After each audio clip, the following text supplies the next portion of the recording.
Hello guys, मैं हूं रुखसार मोहम्मद वकास, मैं रहमतुल्लाह। आप देख रहे हैं world real reaction YouTube channel. उम्मीद करते हैं सब खैरियत होगा। अगर वीडियो अच्छी लगे तो चैनल को ज़्यादा प्रमोट लाइक शेयर जरूर कर दें। चलते हैं आज की वीडियो का title India record GST collection में एक कंट्री गोल्डन स्पैरो। देखते हैं पहले वीडियो फिर देते हैं रिएक्शन। जून के अंदर जीएसटी कलेक्शन ने फिर से बनाया रिकॉर्ड। 6 साल पूरे हो गए जीएसटी कलेक्शन के। एक टैक्स सिस्टम ने पूरे देश को एक कर दिया। पिछले 16 महीनों से बन रहा रिकॉर्ड। जी हाँ दोस्तों, इस वक्त की बहुत ही बड़ी खबर आ रही है जीएसटी और जीएसटी के कलेक्शन से।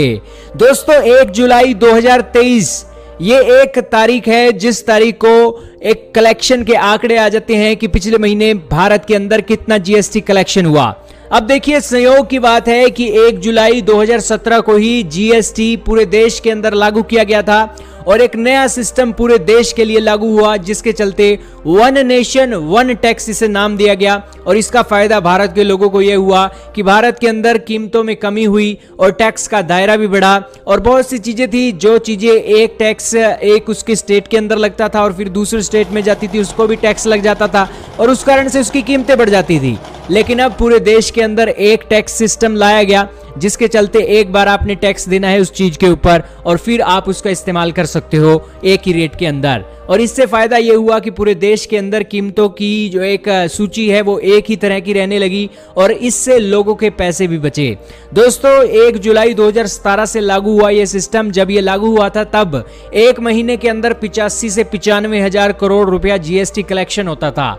लेकिन पिछले 14 महीनों से अब जीएसटी कलेक्शन 1.40 लाख करोड़ से ऊपर हो रहा है और अप्रैल 2023 के अंदर तो सारे रिकॉर्ड तोड़ गए थे और 1.87 लाख करोड़ का जीएसटी कलेक्शन हुआ था। दोस्तों पूरे देश के अंदर अब एक टैक्स सिस्टम लग गया है और इससे टैक्स की चोरी भी कम हुई है। और आपके सामने सूची चल रही है, जिस सूची के अंदर बताया गया है कि किस तरीके से गेहूं के ऊपर, चावल के ऊपर, लस्सी, दही, छाछ के ऊपर 4%, 2%, 2.5% के हिसाब से टैक्स लगा करता था, वो अब 0 हो गया है। और इसी तरीके से अलग अलग सूची है जहां पर पहले 28% टैक्स लगता था, 6% टैक्स लगता था, वो अब 18% हो गया है। यानी कि इससे देश के अंदर महंगाई को कंट्रोल करने और एक सिस्टम से देश को चलाने के लिए एक फायदा पहुंचा है और यही कारण है कि पीएम मोदी की तारीफ इस सिस्टम के लिए करनी चाहिए। दोस्तों जीएसटी सिस्टम ने भारत की एक छवि और एक नई जान तो भारत की इकोनॉमी में फूकी ही है। और अब जीएसटी कलेक्शन के आंकड़े भी आ गए हैं जून महीने के। आपके सामने आर्टिकल चल रहा है जिसके अंदर बताया गया है कि जून महीने के अंदर जीएसटी कलेक्शन का आंकड़ा 1.61 लाख करोड़ को पार कर गया है और पिछले साल के मुकाबले देखा जाए तो 12% की रिकॉर्ड ग्रोथ देखी जा रही है। दोस्तों इस साल जीएसटी कलेक्शन ने एक बहुत हैरान करने वाली बात यह देखने को मिली कि चौथी बार 1.60 लाख करोड़ का आंकड़ा क्रॉस हुआ है और 16 महीने से लगातार 1.40 लाख करोड़ से ज्यादा का जीएसटी कलेक्शन हो रहा है और 7 बार 1.5 लाख करोड़ प्लस का जीएसटी इकट्ठा किया है। यानी कि बहुत से ऐसे महीने आए हैं जिन महीनों के अंदर जीएसटी कलेक्शन अपनी उम्मीद से ज्यादा रहा और हर साल एक जीएसटी कलेक्शन के जो आंकड़े हैं पिछले साल से बढ़ते हुए दिखाई दे रहे हैं, जो किसी देश के लिए बहुत अच्छी खबर है। अब दोस्तों जान लेते हैं भारत की अलग अलग स्टेटों के अंदर किसने कितना जीएसटी का कलेक्शन किया है। तो आपके सामने प्रॉपर पूरी लिस्ट चल रही है जिसके अंदर बताया गया है कि महाराष्ट्र ने 26,000 करोड़ रुपए का एक जीएसटी कलेक्शन किया है। फिर अपने कर्नाटका के साथ साथ आप गुजरात का देख लीजिए। कर्नाटका ने 11,193 करोड़, गुजरात ने 10,119 करोड़ और ऐसे ही आपके सामने अलग अलग लिस्ट चल रही है। तमिलनाडु की 9,600 करोड़ और सारी लिस्ट आपके सामने चल रही है। दोस्तों सबसे हैरान करने वाली आंकड़े तो यहाँ पर ये एक और आपके सामने चल रहे हैं जिसके अंदर बताया गया है कि लगातार पिछले साल कितना जीएसटी कलेक्शन हुआ और इस साल कितना हुआ। अप्रैल के अंदर भी हमने जीएसटी के रिकॉर्ड तोड़े, मई के महीने में भी तोड़े, जून के में भी तोड़े और आगे आने वाले महीनों में भी हम जीएसटी कलेक्शन के रिकॉर्ड तोड़ने वाले हैं। दोस्तों रिकॉर्ड बने ही इसलिए हैं कि तोड़े जाएं और रिकॉर्ड टूटे भी क्यों ना, क्योंकि भारत के अंदर जीएसटी के अंदर जो टैक्स देने वाले लोग हैं उनकी संख्या बढ़ती जा रही है। 1 अप्रैल 2018 को बताया गया था कि भारत के अंदर 1 करोड़ टैक्स पेयर्स हैं। फिर ये जो गिनती थी 1 करोड़ 19 लाख की हुई, फिर 1 करोड़ 21 लाख की हुई, फिर 1 करोड़ 25 लाख की और फिलहाल 1 अप्रैल 2023 को बताया गया है कि 1 करोड़ 36 लाख टैक्स पेयर हो गए हैं। अभी तो दोस्तों भारत के अंदर 140 करोड़ जनता है। आप सोच कर देखिए कि ये अगर टैक्स देने वाले जो लोग हैं वो यहाँ पर 10 करोड़ से ज़्यादा हो जाएं तो जीएसटी कलेक्शन कितना हो। हालांकि हमारी 140 करोड़ जनता टैक्स देती है, इसमें किसी को दो राय नहीं है, लेकिन जो एक business view point of view से देखा जाए तो वो एक टैक्स देने वाले सिर्फ इतने ही हैं। लेकिन भारत के सामने बहुत बड़ी बड़ी अपॉर्चुनिटी हैं और भारत एक बार फिर से सोने की चिड़िया बनने जा रहा है। इन आंकड़ों को देखते हैं तो ऐसा लगता है। खत्म वीडियो था रिकॉर्ड जीएसटी कलेक्शन यानी कि general sales tax I think, जो कि हमारे मुख्तलिफ चीज़ों पर भी होता है। जो हमारे टैक्सेस हैं तो वो तो हम बता ही नहीं सकते। हमारी असल अमाउंट जो होती है ना, हमारे बिजली के जो बिल आते हैं वो उसकी 30 हिस्सा होती है। मतलब कि अगर 1000 रुपये किसी का बिल आया ना बिजली का पाकिस्तान में हमारा आया, तो उसमें हमारी जो असल यूज़ हमने बिजली की होगी ना वो 300 रुपया होगी। 300 की हमने बिजली यूज़ की होगी, बाकी जो 700 है वो टैक्सेस होंगे। ये है पाकिस्तान में। और इतना टैक्स इकट्ठा करते हैं फिर पता नहीं चलता जाता किधर है। जाता है आपको पता ही है कहाँ जाता है, ये तो ना बात करें कहाँ जाता है। आप देखें इंडिया के देखें, उन्होंने जीएसटी कलेक्शन की, उनके पास पूरी लिस्ट है कि इतने हज़ार इतने लाख करोड़, मतलब 1.5 लाख करोड़ का जो हदफ है वो हमने 7 मरतबा क्रॉस किया है। मतलब साल में 7 मरतबा हर मंथ इकट्ठा होता ना, तो सोचें कितना पैसा इकट्ठा होता होगा। और फिर मज़ेदार के बाद जो बेसिक ज़रूरियात है ना उन पर टैक्स ज़ीरो है। उन्होंने बात की चावल, दही, गंदम, इस तरह की चीज़ें जो हैं मतलब खाने पीने की तो बेसिक जो है भाई, उधर का निज़ाम ये है कि वो अमीर लोगों से टैक्स लेते हैं, हम लोग नहीं लेते हैं, हम गरीबों से हम गरीबों से खींचते हैं। ये सिर्फ कभी मिसाल देखेंगे पंजाब में टैक्स लोग देते हैं, पंजाब में, पाकिस्तान के पंजाब में बस देते हैं। बाकी जो चारों सूबे उनमें कहीं भी वो नहीं मिलता, सवाल ना देते ही पैदा नहीं है वो।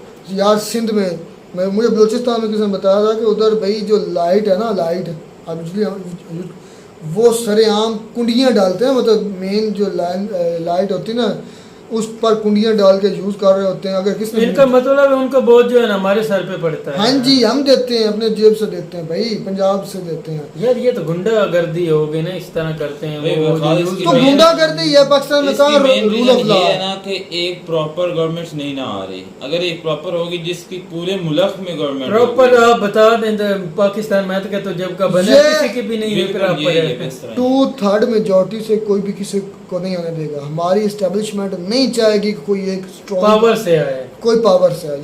इमरान खान के पावर है वो आ सकता है, वो उन्होंने आने नहीं देना, नहीं आने देना। ये लिख याद आएगा मेरे अल्लाह ने अच्छा, वो तो आपकी उम्मीद है, उम्मीद पर दुनिया कायम है।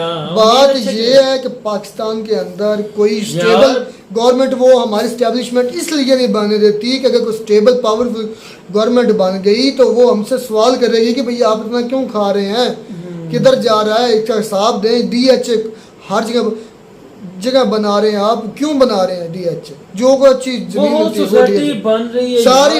और यार मैं परेशान हो गया। आपकी सैकड़ों में तो मिलियन फैक्ट्रियां जो हमारी फौजी फर्टिलाइजेशन के अंडर आती हैं। 70+ हैं भी। मैंने एक न्यूज़ देखी थी, उसमें बता रहे कि 70+ जो यार है ना इंडिया और वो फिर कोई टैक्स नहीं देता। इंडिया की टैक्स की बात हो रही है ना, फिर वो हमें टैक्स वगैरह नहीं देते। सही है। जो हमारी फौजी बड़ी आप ये यूरिया खाद देखो ना, मेरी बात सुन, उन लोगों ने ना ये चीजों पे टैक्स कम किया या जीरो कर दिया यार, उनका जो फायदा यानी कि आवाम को फायदा हुआ, उनका टैक्स रिटर्न भी अच्छा हो गया। ठीक है ना, जो उनका अमीरों से ले, यही गवर्नमेंट है ना, अमीरों की जेब से निकाले, गरीबों में बांटे। इमरान खान यही बात करता है, जो पावरफुल है वो किसी चीज को नहीं मानता। जो उनकी इंडिया के है ना, हमारा जो है ना रहमतुल्लाह सॉरी आगे बात टोक रहा, हमारा जो है ना सिस्टम बहुत कमजोर है। कोई भी निज़ाम ला ले, अदालती निज़ाम ला ले, जज बेचारे फैसला करते हैं रुखसार भाई के हक में, तो अगर ये थोड़ा ये नहीं नॉर्मल है तो ठीक है, अगर पावरफुल है जिसने कहना किसी ने कहा फैसले भी खरीद लिए जाते हैं, सब कुछ हो जाता है। जो इंडिया की जो आपको पता है, जो मेन जो सबसे बड़ी जो उनकी कंपनी ना रतन टाटा और दूसरी जो अंबानी है, वो कह रहे थे कि जो पाकिस्तान की जो आर्मी की जो 70+ जो कंपनी है उनका और जो ये कंपनियाँ इनके इनसे ज़्यादा इनकम है मतलब कि जो ये अगर पाकिस्तान के अपने जो इनका जो है ना मेन जो खजाना जिस कहते हैं, अगर उसमें रख दें तो पाकिस्तान की जो इकॉनमी है अभी भी बहुत जो स्टेबल हो सकती है, लेकिन ये तो मुमकिन नहीं खैर हो सकता। कौन कहता सर मैंने बेच के आऊँ तो दूसरा जो है ना लंदन के जो हम हाल बेच के इधर आए, और भाई टैक्स भी देना शुरू कर देना हमारी ये जो टैक्स वो मेरी बात सुनो, पाकिस्तान के देखेंगे पाकिस्तान के खजाने में 0% कोई कुछ भी नहीं था तो वजीर खजाना आ गया था इसाक डार। भाई ये हकीकत है, आपको ऐसे बातें नहीं सुनाते, ये हकीकत है। पाकिस्तान के जो सियासतदान अभी तक मिले ना करप्ट तरीन मिले हैं, जितना कोई हाथ साफ कर सकता है उतना करता है, ठीक है। ये अल्लाह का खास करम में फजल है, जिस तरह लगा ले हालात चाहे जितने ही खराब है फिर भी अल्लाह का शुक्र है अल्हम्दुलिल्लाह जो खाना खा के सोते हैं, ठीक है ना। उनका वक्त नहीं चल रहा, 2-4 मंथ तक नहीं खाएंगे। नहीं ये काफी गलत बात है। हमारा यकीन अल्लाह ताला हर एक को, कमाने वाले को और जो नहीं भी कमाता उसको भी रिज़्क देते हैं और खा कर रात को सोता है। ये बात यानी कि ना सिस्टम जो है ना मुश्किल चल रहा है इंडिया ने। अच्छा मुझे ये बताएं, इंडिया इतना रिकॉर्ड टैक्स क्यों कटा, किस तरह कर लिया यार? उनको मेरी बात सुनो, जो है ना टैक्स लोग देते हैं पावरफुल, चाहे सख्ती से लेते हैं या जिस तरह भी लेते हैं, लेकिन ये तो होती है ना यकीन की बात है। रुखसार भाई आपको पता है मैं टैक्स दे रहा हूँ, मेरा टैक्स जाया नहीं जाएगा। आपको पता है इन लोगों को टैक्स को देता भी नहीं है, ठीक है ना। मैं अक्सर अपने कानों से सुना और आँखों से देखा है, जो अमीर लोग हैं। एक दफ़ा मेरी यानी कि कहीं बैठा था, वो बातें कर रहे थे, मैं पास ही था, यानी कि मुझे भी काम था, तो वो बोल रहे थे यार दिल नहीं करता टैक्स देने को। वो दूसरे ने कहा भाई क्यों नहीं देने को दिल करता? कहता यार पता हमारा चोरी हो जाना, इसलिए इन लोगों ने कौन सा अभी यानी कि हमारे ऊपर खर्च करना।